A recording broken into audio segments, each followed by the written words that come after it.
Au nom du Père et du Fils et du Saint-Esprit. Amen. Viens, Esprit Saint, remplis les cœurs de tes fidèles et fais-les brûler du feu de ton amour. Ô Seigneur, envoie ton Esprit et tout sera créé et tu renouvelleras la face de la terre.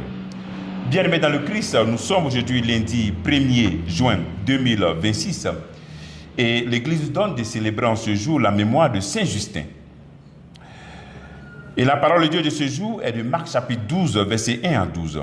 En ce temps-là, Jésus se mit à parler en parabole aux chefs des prêtres, aux scribes et aux pharisiens. Un homme planta une vigne et l'entoura d'une clôture. Il creusa un pressoir et y bâtit une tour de garde. Puis il loua cette vigne à des vignerons et partit en voyage. Le moment venu, il envoya un serviteur auprès des vignerons pour se faire remettre par eux ce qui lui revenait, les fruits de la vigne.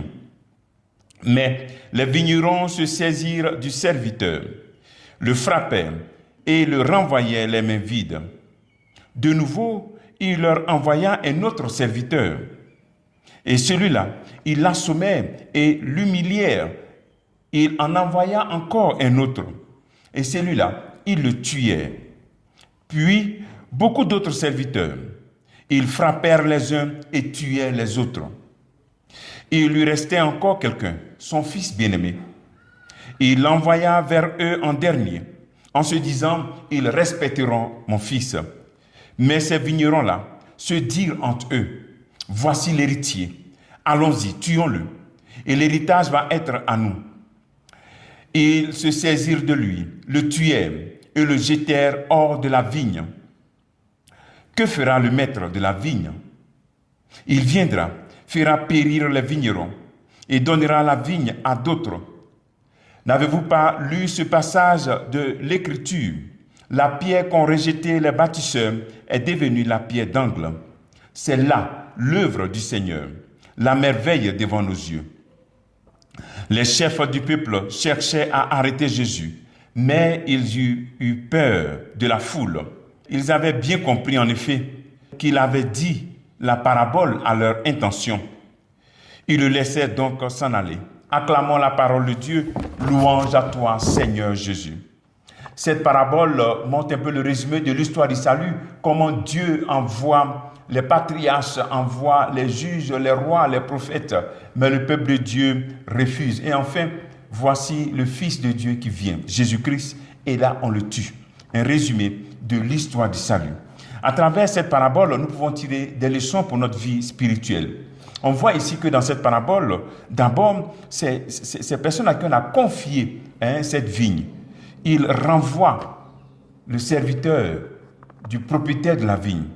Ensuite, le deuxième groupe, qu'est-ce qu'ils font? Ils assomment, ils les frappent et puis les humilient. Et ensuite, troisième étape, on les tue. Donc, vous voyez, le mal est grandissant. Donc, c'est un appel pour nous à comprendre que souvent, lorsqu'on commence le mal, ça risque de grandir. Il faut être vigilant. Pas dire que je vais essayer quelque chose.